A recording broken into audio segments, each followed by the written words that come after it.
ವಿದ್ಮಹೇ ವೈದ್ಯರಾಜಾಯ ಧೀಮಹಿ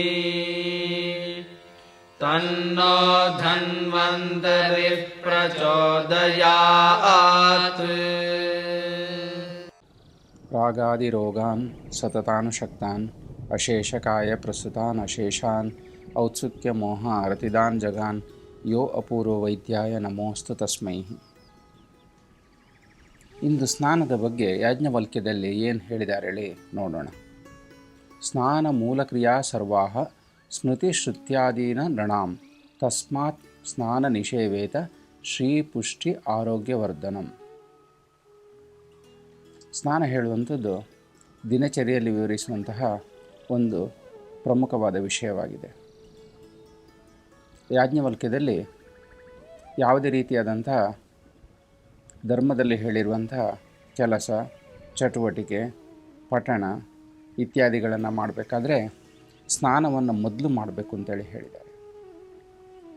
ಈ ಸ್ನಾನ ಹೇಳುವಂಥದ್ದು ಶ್ರೀ ಪುಷ್ಟಿ ಹಾಗೂ ಆರೋಗ್ಯವರ್ಧನೆಗೆ ಅತಿ ಅವಶ್ಯಕವೆಂದು ಇಲ್ಲಿ ಉಲ್ಲೇಖಿಸಿದ್ದಾರೆ. ಇದು ವ್ಯಕ್ತಿಗೆ, ಕುಟುಂಬಕ್ಕೆ ಒಂದು ಶ್ರೀ ಅಥವಾ ಶೋಭೆಯನ್ನು ನೀಡುವಂಥದ್ದಾಗಿದೆ. ಪುಷ್ಟಿ ಹೇಳುವಂಥದ್ದು ಶರೀರದ ಆರೋಗ್ಯದ ಒಂದು ದ್ಯೋತಕವಾಗಿದೆ. ಇದು ವ್ಯಕ್ತಿಗೆ ಪುಷ್ಟಿಯನ್ನು ಸಹ ನೀಡುತ್ತದೆ. ಆರೋಗ್ಯವರ್ಧನಂ, ಆರೋಗ್ಯದ ದೃಷ್ಟಿಯಿಂದ ಸ್ನಾನ ಹೇಳುವಂಥದ್ದು ಅತಿ ಅವಶ್ಯಕವಾಗಿದೆ. ಈ ಕಾರಣದಿಂದಾಗಿಯೇ ದಿನಚರಿಯಲ್ಲಿ ವಿವಿಧ ವಿಧಿಗಳನ್ನು, ವಿವಿಧ ಚಟುವಟಿಕೆಗಳನ್ನು ಹೇಳಬೇಕು ಅಂತ ಹೇಳಿದರೆ ಪ್ರಾತಃ ಕಾಲದಲ್ಲಿ ಸ್ನಾನವನ್ನು ಮಾಡಬೇಕು ಅಂತ ಹೇಳಿ ಉಲ್ಲೇಖಿಸಿದ್ದಾರೆ. ಸ್ನಾನವನ್ನು ದಿನದ ಎಲ್ಲ ಹೊತ್ತಿನಲ್ಲೂ ಮಾಡುವಂತಿಲ್ಲ, ಬೆಳಗ್ಗೆ ಎದ್ದ ತಕ್ಷಣವೇ ಮಾಡಬೇಕು. ನಂತರ ಅವಶ್ಯಕತೆ ಅನುಸಾರವಾಗಿ ಶರೀರ ಶುದ್ಧಿಗಾಗಿ, ಶರೀರ ಶೌಚಕ್ಕಾಗಿ ಬೇರೆ ಸಮಯದಲ್ಲೂ ಸಹ ಸ್ನಾನವನ್ನು ಮಾಡ್ಬೋದು. ವ್ಯಕ್ತಿಯ ಒಂದು ಶಾರೀರ ಶುಚಿತ್ವ ಆರೋಗ್ಯದ ದೃಷ್ಟಿಯಿಂದ ಅತಿ ಅವಶ್ಯಕ. ವ್ಯಕ್ತಿಯ ಒಂದು ಯಾವ ರೀತಿ ಚಟುವಟಿಕೆಯನ್ನು ದಿನನಿತ್ಯ ಮಾಡ್ತಾ ಇರ್ತಾನೋ, ಯಾವ ಚಟುವಟಿಕೆಗಳಲ್ಲಿ ತಲ್ಲೀನರಾಗಿರ್ತಾನೋ ಅದರ ಮೇಲೆ ಶರೀರದಲ್ಲಿ ಅಶುಚಿತ್ವ ಅಥವಾ ಮಲಗಳು ಸೇರಿಕೊಳ್ಬೋದು, ಮೈ ಮೇಲೆ ಕೊಳೆಗಳು ಸೇರಿಕೊಳ್ಬೋದು, ಬೆವರು ಉತ್ಪನ್ನವಾಗಿ ದುರ್ಗಂಧವನ್ನು ಸೂಸ್ತಾ ಇರ್ಬೋದು. ಇವುಗಳು ಅಧಿಕ ಸಮಯದವರೆಗೆ ಶರೀರದ ಮೇಲಿದ್ದರೆ, ಅಶುಚಿತ್ವವಿದ್ದರೆ ಅನಾರೋಗ್ಯ ಹೇಳುವಂಥದ್ದು ಒಂದು ಕಟ್ಟಿಟ್ಟ ಬುತ್ತಿ. ಇದರ ಶುಚಿತ್ವಕ್ಕಾಗಿ ಸ್ನಾನ ಹೇಳುವಂಥದ್ದು ಅತಿ ಅವಶ್ಯಕವಾಗಿರುವಂಥದ್ದು. ಇಲ್ಲಿ ಸ್ನಾನ ಹೇಳುವಂಥದ್ದು ಶರೀರದ ಶುಚಿತ್ವವನ್ನಲ್ಲದೆ ಮನಸ್ಸಿನ ಶುಚಿತ್ವಕ್ಕಾಗಿ ಸಹ ಅತಿ ಅವಶ್ಯಕವಾಗಿದೆ. ಇದಕ್ಕಾಗಿ ಆರೋಗ್ಯವನ್ನು ಚೆನ್ನಾಗಿ ಕಾಪಾಡಿಕೊಳ್ಳಲಿಕ್ಕೆ,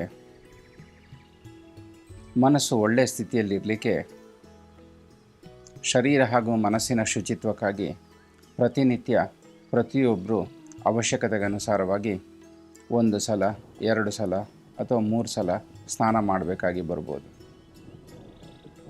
ಯಾರು ಪ್ರತಿನಿತ್ಯ ಇದನ್ನು ಪ್ರಾತಃ ಕಾಲದಲ್ಲಿ ಮಾಡ್ಕೊಂಡು ಬರ್ತಾರೋ ಅವರ ಆರೋಗ್ಯದ ಮೇಲೆ ಒಂದು ಪಾಸಿಟಿವ್ನೆಸ್ ಇರ್ತದೆ. ಸ್ನಾನ ಹೇಳುವಂಥದ್ದು ಶರೀರದ ಬಾಹ್ಯ ಶೌಚವನ್ನು ಮಾತ್ರ ಮಾಡೋದಿಲ್ಲ,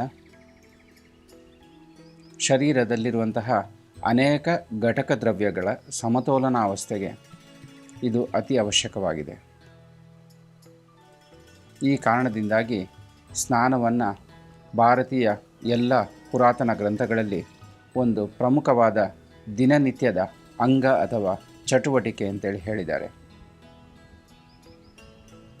ನಾವು ದಿನನಿತ್ಯ ಸಮಾಜದಲ್ಲಿ ನೋಡ್ತೇವೆ, ಯಾವುದೇ ರೀತಿಯಾದಂತಹ ಪೂಜಾ ಕೈಂಕರ್ಯಗಳನ್ನು ಕೈಗೊಳ್ಳುವ ಮುಂಚೆ, ದೇವರಿಗೆ ಪೂಜೆಯನ್ನು ಮಾಡೋದಕ್ಕಿಂತ ಮುಂಚೆ, ದೇವಸ್ಥಾನಗಳಲ್ಲಿ ದೇವತೆಯರಿಗೆ ಪೂಜೆಯನ್ನು ಮಾಡುವ ಮೊದಲು ಇದನ್ನು ಯಾರು ಕೈಗೊಳ್ತಾರೋ ಪ್ರತಿಯೊಬ್ಬರು ಶರೀರ ಶೌಚಕ್ಕಾಗಿ ಹಾಗೂ ಮನಸ್ಸಿನ ಶೌಚಕ್ಕಾಗಿ ಒಂದು ಸ್ನಾನ ಹೇಳುವಂಥದ್ದು ಒಂದು ಅವಿಭಾಜ್ಯ ಅಂಗವಾಗಿದೆ. ಈ ರೀತಿಯಾಗಿ ಯಾಜ್ಞವಲ್ಕ್ಯದಲ್ಲಿ ಹೇಳಿರುವಂತಹ ಈ ಸ್ನಾನದ ಫಲ ಸಿಗಲಿಕ್ಕೆ ಶ್ರೀಗಾಗಿ ಅಂದರೆ ಶೋಭೆಗಾಗಿ, ಪುಷ್ಟಿಗಾಗಿ, ಶರೀರದ ಹಾಗೂ ಮನಸ್ಸಿನ ಪುಷ್ಟಿಗಾಗಿ ಹಾಗೂ ಶರೀರದ ಆರೋಗ್ಯಕ್ಕಾಗಿ ಪ್ರತಿಯೊಬ್ಬರು ದಿನನಿತ್ಯ ಸ್ನಾನ ಮಾಡಿ ಆರೋಗ್ಯವನ್ನು ಕಾಪಾಡಿಕೊಳ್ಳುವಂಥದ್ದು ಅತಿ ಅವಶ್ಯಕವಾಗಿದೆ.